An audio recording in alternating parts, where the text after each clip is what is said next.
Bonsoir, une petite vidéo rapide sur l'utilisation de Castars et Ecos sous Windows, sans outils particuliers de pont pour utiliser les drivers ASCOM. Là, je voudrais juste montrer comment on se connecte avec un post Windows qui utilise le Castars pour Windows, pas de bidouille.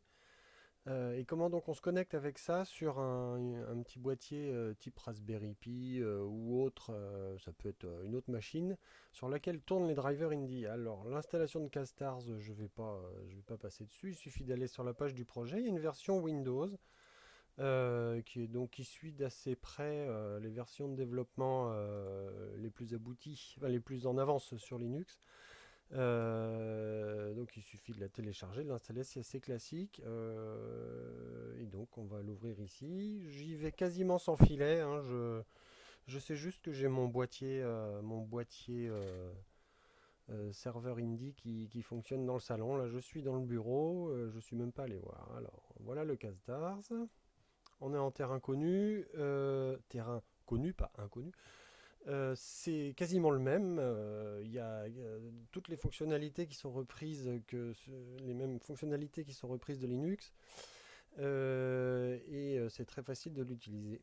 Donc, l'idée c'est d'aller vérifier d'abord. Je vais vous montrer que j'ai toujours mon serveur, mon web manager qui tourne sur ma petite boîte.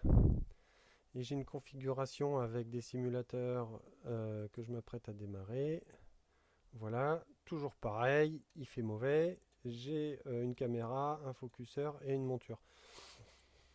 Voici, donc je vais créer, j'ai déjà dû laisser la config que j'ai essayé là. Voilà, j'ai une config de test. Je me connecte cette fois-ci en remote, toujours sur ma machine distante qui est sous le télescope. Et je fais ma petite config en disant que je veux une monture, une caméra, que j'ai une deuxième optique pour faire le guideur, que j'ai aussi un focuseur. J'ai mes petites focales fétiches ici que j'avais renseignées auparavant.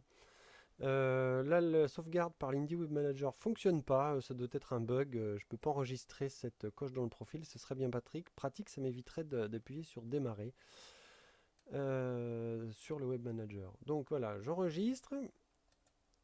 Et voici, on démarre Indie, c'est exactement les mêmes boutons, les mêmes configs que sur la version Linux. On retrouve notre icos, exactement la même ergonomie, avec il y a quelques petits écarts sur les polices, les fontes, je ne sais pas exactement. Voilà, on retrouve quand même les boutons.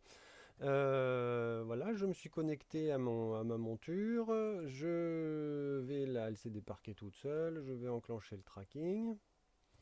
On va voir, je sais même pas où elle est, s'il y avait un parc. Voilà, bah elle se retrouve bien centrée ici. Et l'idée, c'est pareil, voilà. Alors, il n'y a pas de centrage ici. On va se faire un petit slow rapidement. Hop.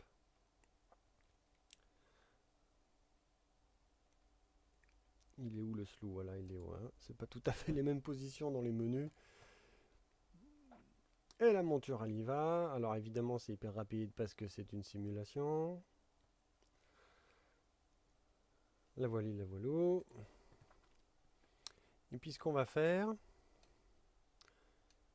j'aime pas trop ça, je m'y suis habitué maintenant à l'astrométrie en local, mais là, je dois reconnaître, j'ai essayé d'installer la version ANSRV là qui tourne sur Windows, c'est une vraie purge, j'ai abandonné, donc j'ai préféré vous faire la vidéo sur 100 en utilisant l'astrométrie online. Alors, je vous conseille, pour l'astrométrie, j'en reparlerai sur une autre vidéo, je vous conseille d'aller régler, de créer votre compte sur novaastrométrie.net, là, de vous créer un compte, de vous enregistrer, de façon à pouvoir personnaliser la clé d'accès qui est ici. Voilà, la mienne, elle est là de façon à ce que vos jobs, vos images soumises soient sauvegardées et que surtout on se tamponne pas tous les uns les autres à soumettre les jobs avec la même clé. Donc comme ça le soir on passe plus vite. Donc je vais prendre une petite image. Alors avec qu'est-ce que je vais faire? On va faire avec le primaire et on va voir si ça fonctionne. Donc mince, je sais pas combien de temps j'ai pris. Ah bim, tiens ça fait un bing bing. Alors je sais pas combien de temps il va mettre, voilà, en ligne, là, c'est quand même beaucoup plus rapide en offline, hein. Ça c'est... Tout à l'heure j'en ai fait une, là, ça a mis 40 secondes, c'était insupportable. L'inconvénient aussi, c'est que bien sûr il faut être connecté à Internet, enfin l'inconvénient, une des contraintes. Allez, viens ma petite, viens, viens, viens. Je sais pas si on peut, je sais pas si on peut avoir les logs plus qui parlent un petit peu plus quand on est sur le. Et voilà. Bon, quand on est sur le solver online. Voilà. Bon, je vais pas faire beaucoup plus de blabla. Je peux faire un preview de l'image capturée. Je dois pouvoir faire les histogrammes. Alors évidemment, comme c'est simulé, c'est pas hyper parlant. Je peux faire les statistiques.